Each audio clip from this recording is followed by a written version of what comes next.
Ողջույն բոլորին։ Դա ինչ, այսօր մենք միասին կբացահայտենք այն հսկայական մեխանիզմը, որն ըստ էության շարժում է ողջ աշխարհը։ Խոսքը գլոբալ արդյունաբերության մասին է։ Մենք կփորձենք հասկանալ ոնց է այն աշխատում, ինչպես է ձևավորում մեր շրջապատող աշխարհը եւ ամենակարևորը, ինչ ուղղությամբ է զարգանում հենց հիմա, մեր աչքի առաջ։ Եթե երբևէ մտածել եք, ասենք, ինչու են որոշ երկրներ անհավանական հարուստ, կամ ոնց են որոշում, թե համաշխարհային գործարանները որտեղ պետք է կառուցվեն, ուրեմն այս վերլուծությունը հենց ձեզ համար է։ Այսպիսով մեր այսօրվա նյութը կբաժանենք 4 հիմնական մասի։ Նախ կքննարկենք արդյունաբերության արդյունմիտումները, հետո կանցնենք ազդող հասարակական գործոններին, այնուհետև տարածքային կազմակերպման ձևերին եւ վերջապես կնայենք գլխավոր համաշխարհային շրջաններին։ Գնացինք։ Եվ այսպես բաժին առաջին արդյունմիտումները եւ արժեքների վերագնահատումը։ Գիտեք, գլոբալ արդյունաբերության մեջ հիմա արժեքների ուղղակի խորքային վերագնահատում է տեղի ունենում։ Այն ինչ շատ կարևոր էր երեք, այսօր իր տեղը զիջում է բոլորովին նոր առաջնահերթությունների։ Մի կողմում պատկերացրեք ավանդական, այսպես ասած, հին արդյունաբերության հսկայական խողովակաշարերն ու հին արտադրամասերը,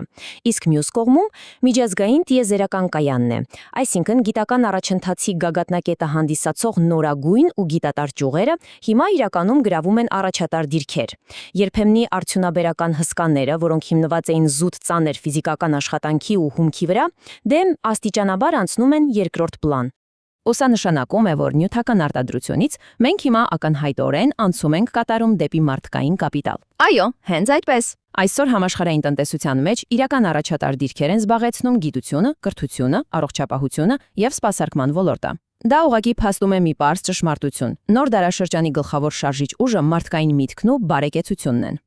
Բայց սպասեք, սա ամենևին չի նշանակում, թե ֆիզիկական արտադրությունն այլևս պետք չէ կամ հնացել է։ Ճիշտ հակառակը, հենց արդյունաբերությունն է, որ որպես վառելիք ապահովում է նյութական եւ նույնիսկ գիտական ողջ առաջընթացը։ Ընդ որում ուշադրություն դարձրեք, մշակող ճյուղերի դերն անընդհատ մեծանում է։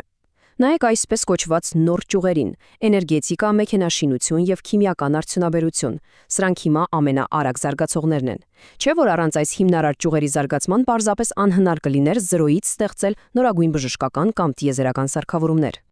Երկրորդ բաժին՝ հասարակական գործոններ եւ տեղաբաշխման ռազմավարություն։ Հիմա մի պահ պատկերացրեք, որ դուք ինչ-որ քաղաքաշինական, ստրատեգիական համակարգչային խաղ եք խաղում ու պետք է որոշեք գործարանի կառուցման ճիշտ տեղը։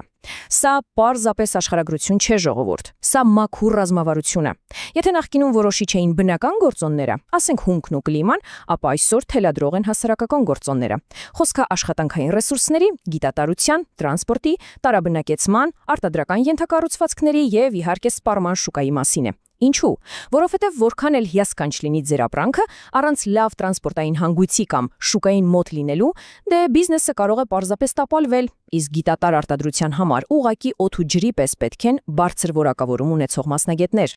Բայց լավ, տեղը գտանք։ Բացի այն, թե որտեղ ենք կառուցում գործարանը, խիստ կարևոր է նաև հասկանալ, թե ոնց ենք կազմակերպում գործընթացը ներսից։ Այստեղ գործում են արտադրության կազմակերպման հիմնական ձևերը՝ համակենտրոնացում, համակցում կամ կոմբինացում, մասնագիտացում եւ կոոպերացում։ Այս մոդելներն օգնում են ընկերություններին քամել առավելագույն արդյունավետություն։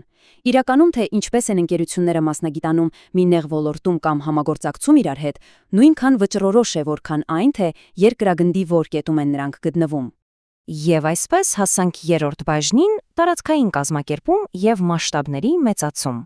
Ժամանակն է հասկանալ, թե ինչպես են առանձին գործարանները իրար միանալով փոխում ողջ աշխարհագրական տարածքի դեմքը։ Դե եկեք նայենք մասշտաբի այս զարմանալի էվոլյուցիային։ Սկզբում ունենք ընդամենը մեկ առանձնացված արդյունաբերական կետ։ Տարիների ընթացքում այն մեծանում, ուռճանում է ու դառնում արդյունաբերական կենտրոն։ Հետո ավելի շատ կենտրոններ են միաձուլվում, ստեղծելով մի հզոր արդյունաբերական հանգույց, եւ ի վերջո այս հանգույցները խմբավորվում ու դառնում են մի հսկայական արդյունաբերական շրջան։ Սա շատ նման է բջիջներից մի ամբողջական կենդանի օրգանիզմի ստեղծման գործընթացի, որը շնչում ու գործում է մեր տնտեսական քարտեզի վրա։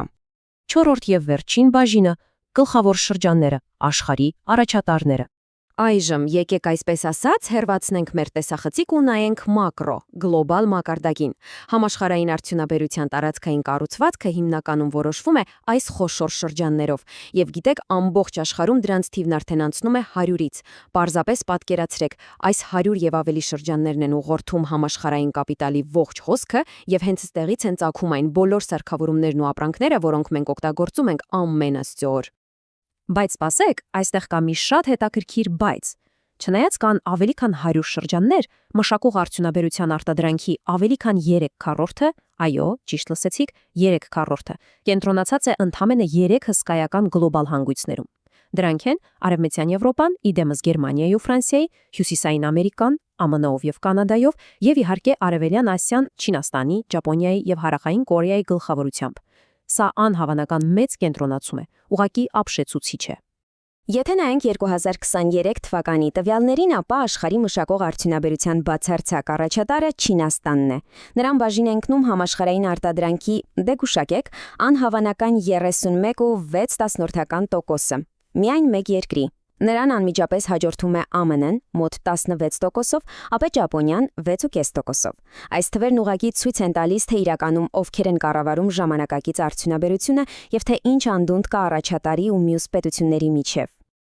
Ավելին ասեմ, եթե վերցնենք կոնկրետ մեքենաշինության ոլորտը, կտեսնենք ճիշտ նույն պատկերը։ Այս մի քանի առաջատար երկրներն ամբողջությամբ դոմինանտում են նաև այս բարդ ու գիտատար արտադրության մեջ։ Եվ գիտեք, սա ամենիլին էլ պատահական չէ։ Հիշում եք տեղաբաշխման այն հասարակական գործոնները, որոնք քիչ առաջ քննարկեցինք։ Կրթված աշխատուժ, գիտության բարձր ներուժ, զարգացած ենթակառուցվածքներ, այ հենց սրանք են, որ ապահովում են այս պետությունների բացարձակ ու անքակտելի գերիշխանությունը քարտեզի վրա։